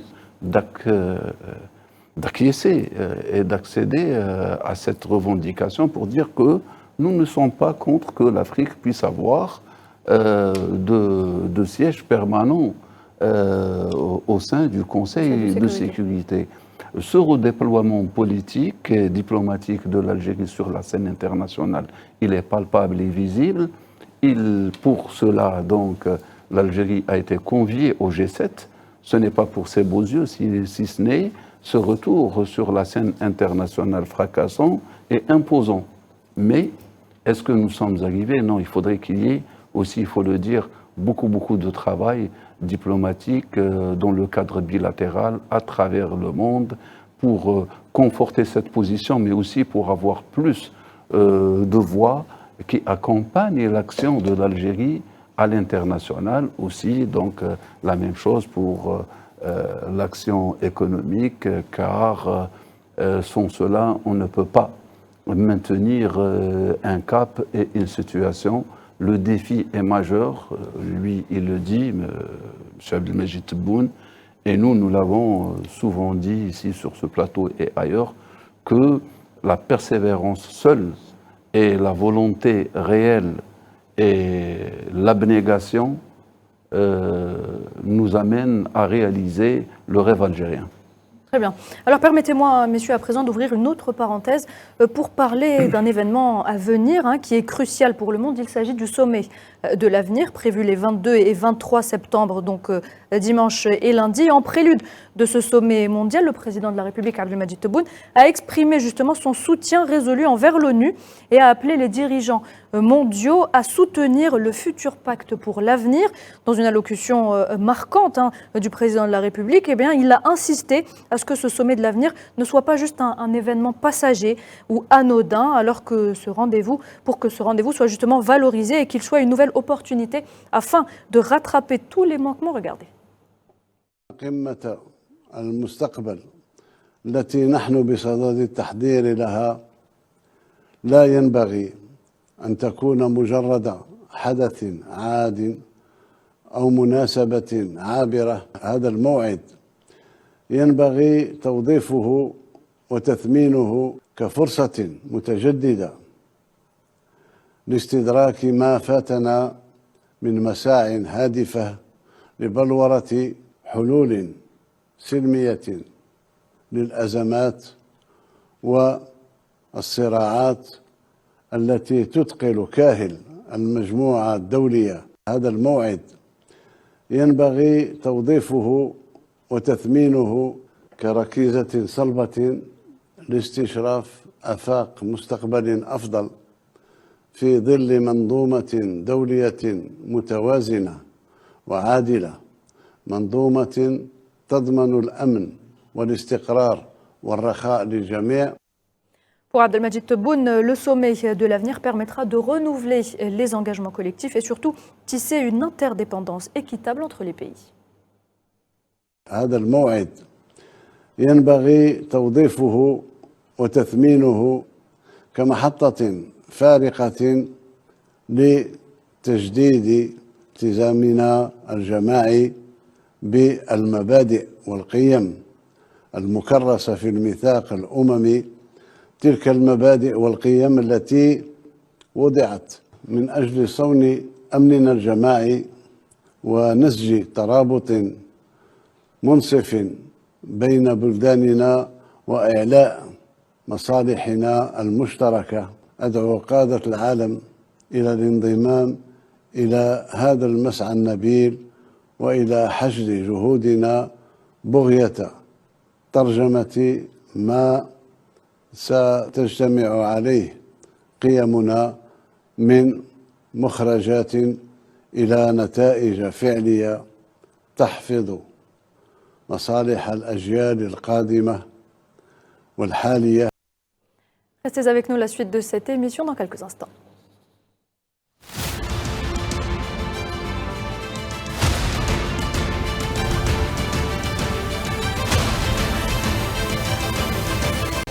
Bienvenue à vous si vous venez de nous rejoindre. Nous évoquions il y a quelques instants le sommet de l'avenir. C'est un sommet important pour le futur Idriss Sassi.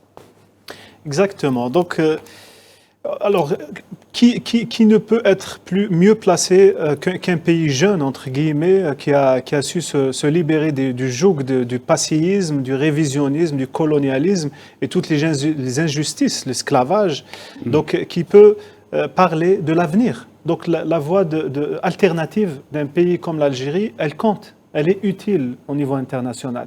Un pays comme l'Algérie doit exister quelque part pour dire les vérités, pour dire ce qu'on parlait de la jeunesse tout à l'heure. Des équilibres. Exactement, c'est attendu, sinon ça va être la jungle. Donc je disais, on parlait de la jeunesse tout à l'heure, et on a vu dans les positions algériennes, qui sont des positions de droit, donc de droit international, légalistes jusqu'au bout, et ils parlent de l'ONU. Donc la jeunesse au niveau des universités, un peu partout, a parlé de la même voix que l'État algérien. Il n'y a pas eu de contradiction entre les positions officielles de l'État algérien sur la scène internationale et ce qui représente l'avenir de l'humanité, c'est-à-dire la jeunesse. que ce soit les étudiants et autres. Donc c'est un monde multipolaire dont l'Algérie plaide, dans lequel devrait compter une voie alternative comme l'Algérie, un monde dans lequel il y aurait plus d'espace pour trouver des solutions, que ce soit par voie diplomatique, économique et de dialogue. Et donc ça, c'est très important.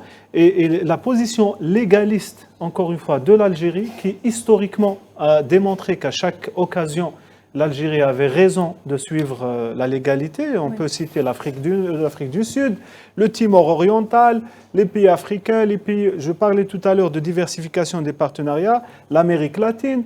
Nous avons déjà notre réputation, elle est faite. Donc tout cela, le monde a besoin de ça. Donc la reconfiguration des systèmes internationaux plus justes, qui ne soit pas que tourné vers une théocratie ou une bureaucratie ou un lobby quelque part, c'est un facteur de stabilité. On a besoin de voix comme celle de l'Algérie, définitivement. Gamal Abina, le président de la République, Abdelmadjid Tebboune, avait déclaré que le sommet donc, de l'avenir ne doit pas être un sommet, un événement anodin. En quoi est-ce que ce sommet est important pour nous en tant qu'Africains ? Vous savez, il y a des réalités. On sait que l'Afrique en général plutôt, n'est pas représentée au Conseil de sécurité. Alors qu'est-ce que le Conseil de sécurité ? C'est un conseil qui a été créé par les Occidentaux après la Seconde Guerre mondiale, alliés des Russes et des Chinois, qui représentaient, parce que c'est les proportions de population contrôlées par l'Occident, en l'occurrence les États-Unis avaient une grande population, la France et l'Angleterre de par leur colonie, la Russie par son nombre d'habitants et la Chine. Et donc après la guerre, c'est les 5 puissances qui ont vaincu, qui ont été à l'initiative de ça. Et le but du Conseil de sécurité, c'est garantir la sécurité mondiale, c'est-à-dire faire en sorte que les conflits qui arrivent soient désamorcés en amont ou éventuellement les arrêter quand ils sont déjà engagés. Et la question, c'est qu'on a 5, donc les continents sont pratiquement tous représentés. On voit bien l'Amérique avec l'Amérique du Nord, l'Europe 2 fois par l'Angleterre et la France, l'Europe orientale par la Russie et puis l'Asie par la Chine. Par contre, il n'y a pas d'Afrique. Donc c'est vrai que cette question de se poser avec équité, c'est quelque chose qui revient régulièrement. Pourquoi ? Parce que être au Conseil de sécurité, c'est avoir les clés de la maison, quelque part, et avoir le droit de veto pour empêcher une guerre, par exemple, comme en Libye. Et surtout, être au Conseil de sécurité, c'est créer un poids face à une autre idéologie qui n'est pas la nôtre, à savoir l'idéologie occidentaliste. Donc effectivement, il y a sur le bloc occidental, on a France, Angleterre, États-Unis, le bloc oriental, la Russie, la Chine, mais pas de pays arabes, pas de pays africains. Ça pose problème. L'Algérie porte cette question depuis très longtemps, et pas seulement elle, mais elle aujourd'hui, puisqu'elle est bien placée. Et il faudrait effectivement que ce sommet de l'avenir, parce qu'on parle d'avenir du monde, on parle de répartition des pouvoirs dans le monde, et pas du nouvel ordre mondial, mais bien des répartitions de pouvoirs, avec un monde qui change vite, avec un monde qui bascule à l'Est, on l'a compris, sur le plan économique et militaire, eh bien il faut que l'Algérie se positionne de façon singulière, parce que ça a été dit sur le plateau tout à l'heure, l'Algérie n'a pas d'ennemis en vérité, ou très peu.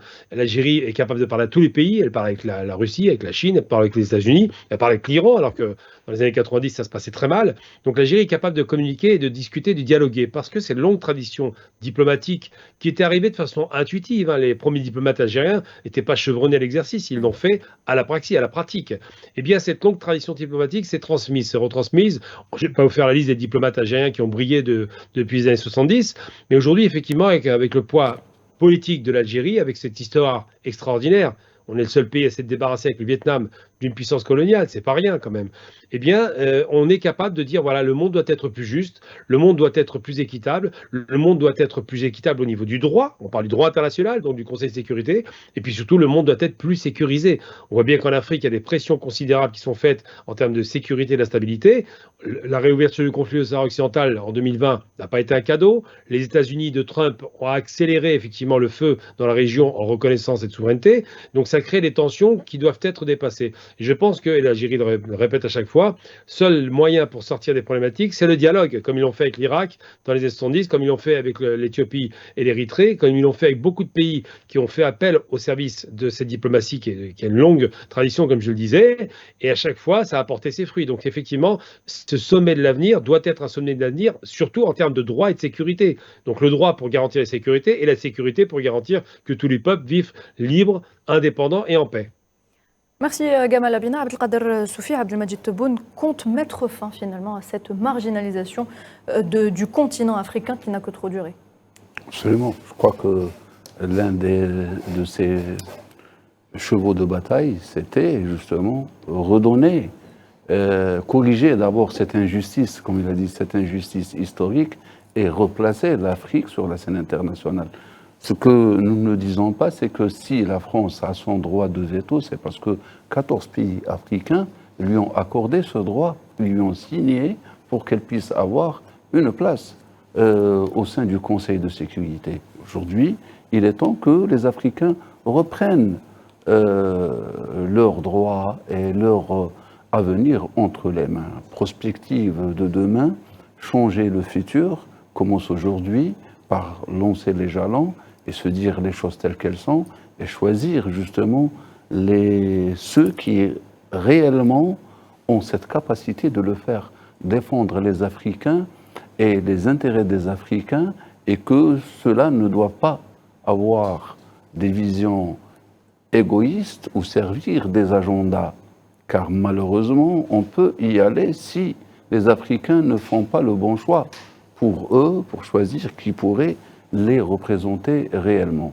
Heureusement, il y a certains pays pivots et qui jouent ce rôle-là. Jusque-là, ils le font bien.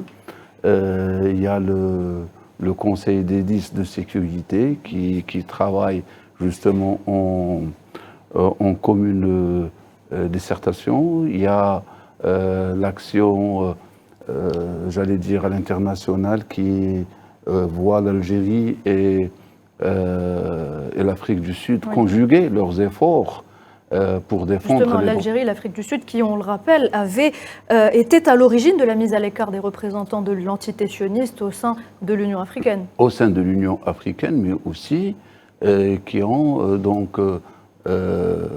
emmené cette entité devant la Cour de justice internationale. Exactement. Et aussi qui ont emmené la question de la Palestine au Conseil de sécurité, qui ont forcé quelque part aussi le bras aux États-Unis d'Amérique pour qu'elle n'impose pas son droit de veto. Aujourd'hui, on parle d'une place de membre permanent de la Palestine au sein des Nations Unies, mais surtout aussi une autre action qui a été entreprise par l'Algérie, qui a été acceptée par la Ligue arabe, à savoir empêcher l'entité sioniste d'exercer au sein de l'ONU.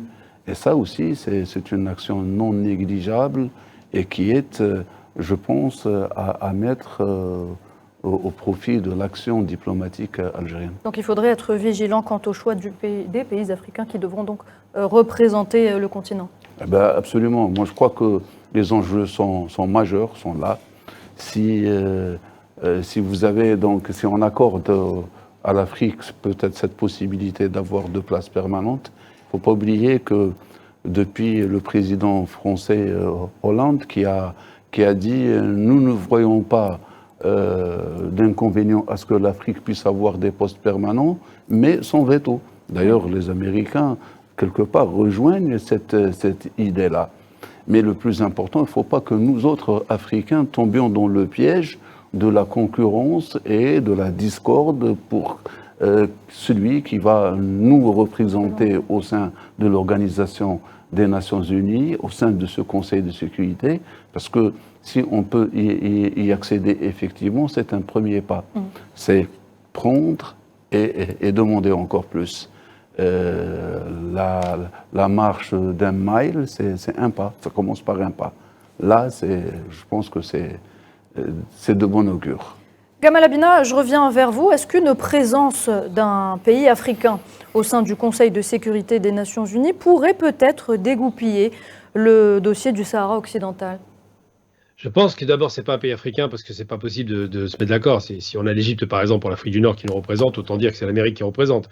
Si on a en Afrique, par exemple, le Nigeria à la place de l'Afrique du Sud, ce ne sera pas la même politique, on le sait. Je pense que pour que cette question du Sahara occidental soit réglée, qu'elle soit négociée, il faudrait que ce soit l'Union africaine qui soit le membre permanent, c'est-à-dire que ce soit le bloc Afrique.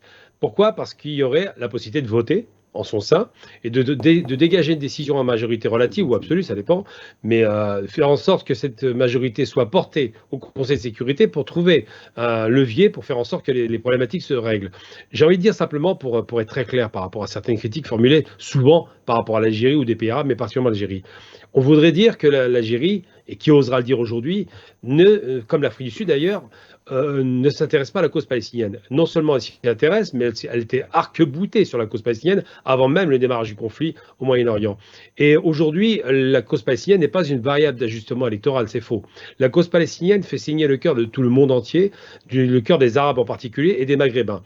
Et donc cette cause-là est au centre du débat, et toutes les causes liées au colonialisme qu'on connaît, hein, on dit qu'il ne reste que 3 colonies, ou 2 colonies, l'Afrique du Sud, excusez-moi, le Sahara occidental et la Palestine. Mais il reste aussi, il ne faut pas l'oublier, Mayotte. Il reste aussi les Kanakis. Il y a encore plein de territoires colonisés. On fait semblant de ne pas les voir. Mayotte, c'est bien en Afrique, ça appartient bien aux Comores et ça a été volé en 1975 par la France qui ne respecte pas le droit international. Donc ça, c'est des choses qui doivent être levées. Et je pense que si l'Afrique parle d'une seule voix avec l'Union africaine, je pense que c'est l'instance la plus sérieuse et crédible. Il n'y aura pas de domination des uns et des autres, mais une majorité négociée. Donc c'est ce qui pourrait peut-être, enfin, j'espère, régler la question du Sahara occidental, parce qu'encore une fois, c'est des conflits qui sont inutiles, qui épuisent les peuples, qui font perdre de l'argent et surtout qui créent des tensions inutiles au sein de pays, de populations qui, logiquement, sont c'est le même peuple. C'est des populations qu'on peut considérer comme des frères et des sœurs. Et bien là, malheureusement, c'est exacerbé par des questions bassement politiques. Si l'Afrique parle d'une seule voix, il y a peut-être une solution à cette question. Très bien, Gamal Abina. Alors justement, Abdelmadjid Tebboune a toujours, lors de son discours virtuel, en marge, donc en préparation de ce sommet de l'avenir, est revenu justement sur d'autres critères donc à éradiquer, à savoir la domination, l'occupation et le colonialisme. Gamal Abina, c'est toujours avec vous. Ah, excusez-moi, d'accord. J'avais pas compris. Oui, donc oui, la question de la colonisation, le néocolonialisme, excusez-moi, qui avait été dénoncé d'ailleurs il y a très longtemps par l'ancien président algérien Ben Bella d'abord, mais surtout par Boumedienne, qui a dit il ne faut pas tomber dans un néocolonialisme économique. On avait un président qui était très clairvoyant, en dépit de tout ce qu'on peut imaginer, et qui avait parfaitement anticipé le mouvement qu'on observe aujourd'hui. Donc effectivement, la domination, qu'elle soit économique, politique, coloniale directe ou indirecte, militaire, ça a été évoqué. En Libye, on voit bien que si les guerres continuent depuis 13 ans, c'est pas parce qu'il n'y a pas l'absence de forces étrangères. Évidemment que ce ne sont pas les Libyens qui se battent entre eux. Évidemment que ce peuple qui faisait corps, qui faisait nation, a été alimenté en armes et avec des mercenaires extérieurs qui alimentent la guerre. Eh bien, c'est à ça que fait référence M. Tebboune. Il dit qu'il faut en finir avec le néocolonialisme, avec cette espèce de rapine permanente qui fait qu'on va fragiliser les États, qu'on va les détruire comme en Irak, en Somalie. Il y a 6 pays arabes qui ont été détruits en 30 ans, c'est beaucoup. Et donc, il faut en finir avec ça. Pourquoi ? Parce que les rapports de force doivent changer, parce qu'on a la chance d'avoir un monde qui revient à un équilibre, de la terreur sans doute, mais au moins un équilibre qui va répartir les cartes de façon plus équilibrée. Ce ne sera plus la Pax Americana qu'on a subie, mais peut-être un monde qui ressemblera un peu à la guerre froide, mais en même temps avec des pays qui seront un peu plus sécurisés. Donc il a raison de dire cela. Je pense que c'est des questions qui sont fondamentales pour l'avenir des pays africains, surtout puisque c'est l'Afrique qui attire le plus de convoitises, et ces questions doivent être réglées d'abord politiquement, et sur un plan sécuritaire et sur le plan du droit. Très bien, merci Gamal Abina. Idir Sassi, alors fidèle à ses principes, la Palestine et le Sahara occidental restent les priorités de la politique étrangère algérienne. Ça reste, l'Algérie, comme je disais, est une voix qui porte, est une voix authentique qui porte.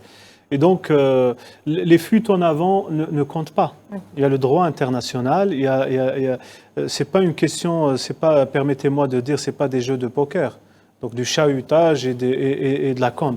Donc on a vu des exemples en Afrique, l'Afrique du Sud, l'apartheid, qui a soutenu l'apartheid, qui était neutre, qui courbait le dos, etc. Donc tout cela, les gens n'oublient pas, attention. Donc à l'échelle de l'histoire, et surtout en matière de droit international, les positions comptent et tout est écrit, tout est lié. Donc je pense que le fait que l'Algérie soit un pays, disons-le, solide sur les questions de principe et de légalité, et engagé. Et engagé, exactement. Il est respecté donc, par les grands partenaires au niveau international. Je peux parler des États-Unis et autres. Donc la position algérienne, elle est écoutée et respectée. Donc dans ce sens, en tout cas, on a vu un effort considérable de l'Union africaine qui essaye d'unifier les voix. Donc sur le plan, parce que maintenant l'Union africaine arrive à parler à peu près aux institutions financières, aux blocs régionaux, etc., pour compter. Donc parler d'une voix unifiée, c'est vrai que c'est très important pour que les défis de l'Afrique, défis climatiques, que ce soit inondation ou sécheresse ou autres, donc des défis qu'un pays ne peut pas traiter tout seul. Donc il faut porter la voix de l'Afrique. Donc il y a un effort de l'Union africaine qui s'est fait, qui commence à donner ses fruits. Maintenant, les questions de légitimité et autres, je pense que ça viendra dans l'avenir. Et je ne pense pas que ces mécanismes, en tout cas, des réformes aussi profondes et inédites depuis la Deuxième Guerre mondiale, ce n'est pas une question de bricolage et de chahutage. Donc ça va se faire de façon sérieuse et très certainement trouver des solutions durables. Très bien. Une dernière question pour vous, Abdelkader Soufi. Alors l'Algérie ne baisse pas de ton au sein des institutions internationales pour défendre les causes justes, nous le disions. Quand l'Algérie parle, tout le monde écoute. Et on a l'impression que ce retour tonitruant de l'Algérie sur la scène internationale dérange. Pourquoi ? Oui, mais parce que d'abord, l'Algérie, c'est la voix de la sagesse, mais surtout, c'est l'expression du droit international et de la Charte des Nations Unies. C'est l'expression de la société internationale qui a été oubliée et omise par l'ordre mondial depuis 1945, qui ne sert que les droits des pays civilisés, ceux qui ont créé ce monde-là. Aussi, elle est respectée même de la part des grandes puissances qui font ce monde et qui quelque part, se font de la concurrence et des guerres par procuration, respectent l'Algérie parce que c'est aussi cette soupape de sécurité de l'ordre mondial et celle des équilibres, car elle est le garant des équilibres et aucun pays aujourd'hui, pratiquement personne, ne peut maintenir un cap dans ses positions. Des fois, le double discours, on le voit souvent dans le monde, la double action. Le monde aujourd'hui, dans sa transition, qui a fait déplacer le cœur du monde dans le sous-continent africain.